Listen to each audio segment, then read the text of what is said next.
Tonight, I will show you guys how to set up a recording template and how to record yourself or a client. So, number one, put a beat on your software. We're using Logic today, so if you're on there, Command Shift I to open the folder and you add an audio track to it. I already have mine, so I'm not going to do that. And step number two, you want to put a recording track. So you click on the plus sign and audio input will be number one because that's where your mic is plugged in. I'd have mine on, so that track I named it REC in capital because recording. And step number two, you see this plus sign right here, right? New track with duplicate settings, so click on that or you do Command D. Well, I'm gonna do it once and I'm going to rename that track to vocal, VOX, Vox. I'm going to change the color and I'll show you why this is the process I like to go with. Let's choose blue, light blue. Okay, this track I will put it, let's say 5 times. So 1, 2, 3, 4, 5, and then I will select, let's see, the recording track. You record enable it, so you see the signal through and you can record yourself. And input monitoring, because you want to hear yourself back from the microphone through headphones.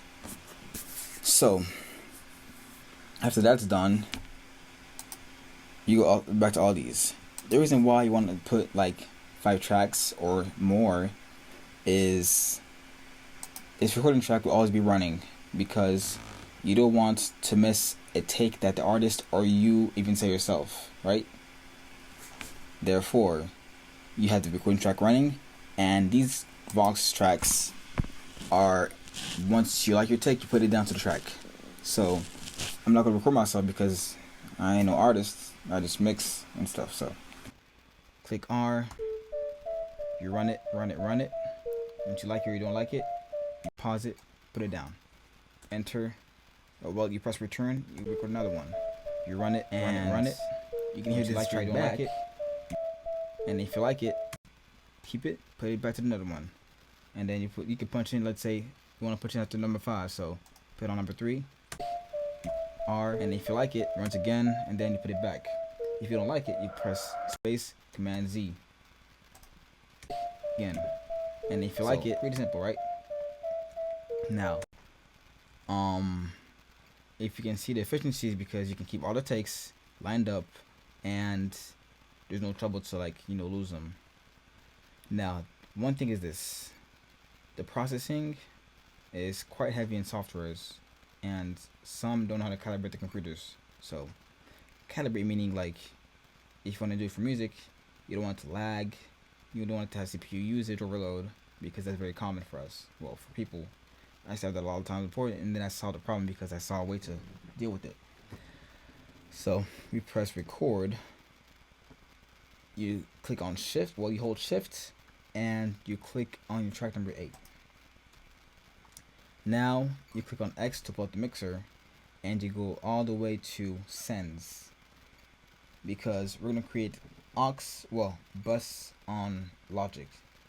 You want to put your EQ, compressor, de-esser, what else? Maybe like one knob filter or limiter on your vocal. For example, you want it to apply to all the channels without try to find a plug-in. Like you go to here, plug in, and then you go another one. Like you have all the tracks. That's all the processes. So you want to take that off. Go to sends, create a bus number 1. Now, what this will do is, you see how I can turn these all at the same time, right? aux1 popped up. So you see when I said aux bus, you click on those. You can name it dynamic because I'm gonna put a compressor or EQ. Let's see, from here I want to go to audio effects because I want this effect to apply to all the channels at the same time.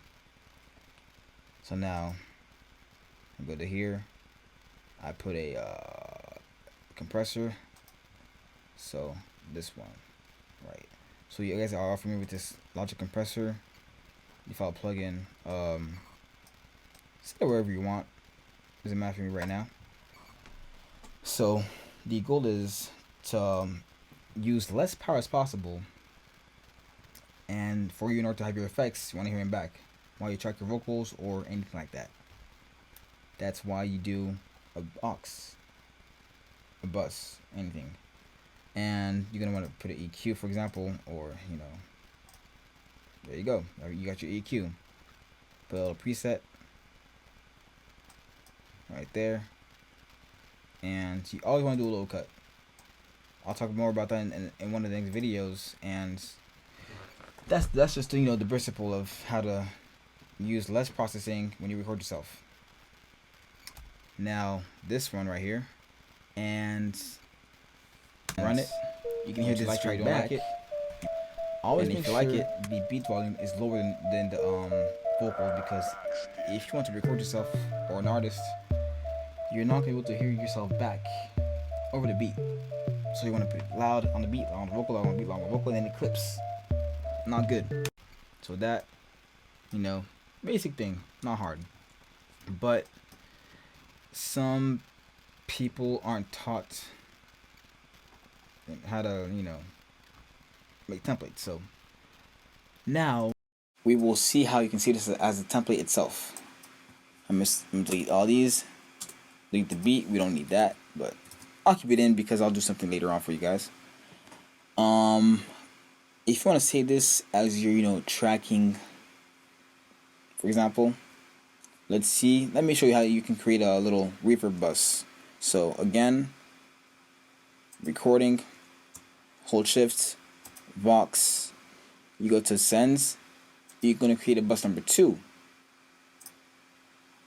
See that popped up right there, aux number 2? Name it verb for reverb. Okay? Now this, you go to here. Let's see, let me put some age verb from waves. There you go. And I'm going to put it a little bit less than that. And then you put a little plate verb right there. Let's see, on plate. Alright, large plate. So now I'll turn it up a little bit. And you can probably hear it from here. Hello. So yeah, I need to hear the reverb loud enough. And the reason why you want to put it on the aux, because it sounds smooth. If you were to put it on your track, it sounds like it doesn't sound smooth enough. It's too much of that. You can't lower it as easy as it's a little bus. But if you had it on all the tracks, you would have to go to each individual one, click on the parameter, and then over the settings. That's too slow. So it's so much to record in your studio or at your crib. You know how much time that will take. Like if you have like 15 tracks, that's a lot of time. So busting is way easier. You just lower it a little bit there, lower it there, lower it there. That's it. Then if you want to make a delay, same process. Recording, hold shift, Vox, bus number 3, and you need that one, delay. Some little time base. There you go.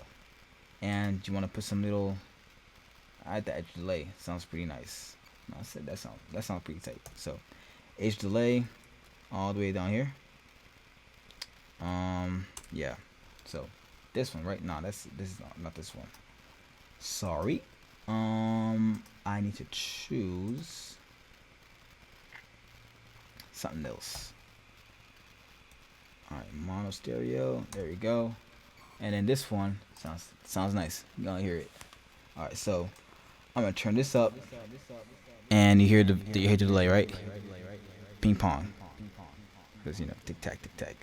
Alright, so this I'm turning it off, and you can see how I have a little background in my microphone, but I don't have to put no gate yet. But yeah, it's all good. So that's how you set up your recording template.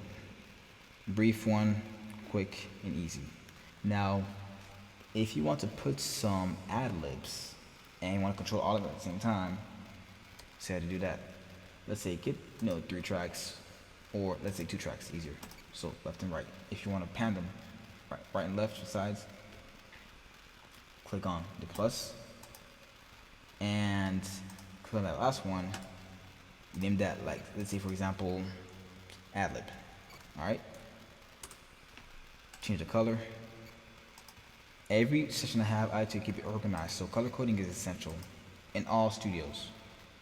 All studios. So you want to let me lower this reverb a little bit. You want to duplicate this again, and in your mixer, select those 2 tracks. See what says group right here? You want to click on that, create new group, and this name, one member. Click on that, name it, what do you call it? Ad-lib, AB. Okay, so now you go to settings and, well, never mind. You click on this. You want to click on open group settings, and basically you can control the volume, mute, input, pan, solo, record. I like to control the mute and the volume in automation mode, because I'm gonna need to let you know I could click on this, and here I could press the group 1AB. So if I want to lower the track volume, I click on 1 and then it controls both of them at the same time. That's very, very useful, because if you have like 10 background vocals, hey, add them on. 1, 2, 3, 4, 5. You have 8, 9 through 15. You see, they're all assigned to the same group, AB. Or you can do new group. Let's do it. Right click, group number 2, and then background box. Volume, mute, pan. I don't like to pan because I could pan stuff left and right, so not too necessary. But like there, number 2, pan. Oh, they didn't even name it. My bad. Let me do that real quick again. So open group settings, name it background box, enter. Alright, so now I can put all those into number 2 as well. But that being said, you can just all at the same time. It's just faster and quicker and easier. That's it. Now, if you want to save this as a template, you want to go to let me see, just for the sake of organization, I'm going to cover that one, that, and that. Choose another color because I need my colors. If I don't have them, imagine you have like 56 tracks and all of them are blue. You're gonna get lost. So, right there, pink. It's looking pretty and nice and all that fabulous. So, go to File, Save as Template, and you name it. Recording, rec. Save it, and there you go. Now, do from template, close this. Never mind. I don't want to close because I already have mine, and this is set for the video only. But that is how you create yourself a template and how to create a tracking list, a tracking session. That's it. So, for the next video, I'm going to try to do it with Pro Tools. For those who have Pro Tools and don't know how to do it, it's the same process, but different buttons and different knobs, and it's more manual. This is more user friendly, and that's it. So, next time, Pro Tools, and then we're going to do something else as well.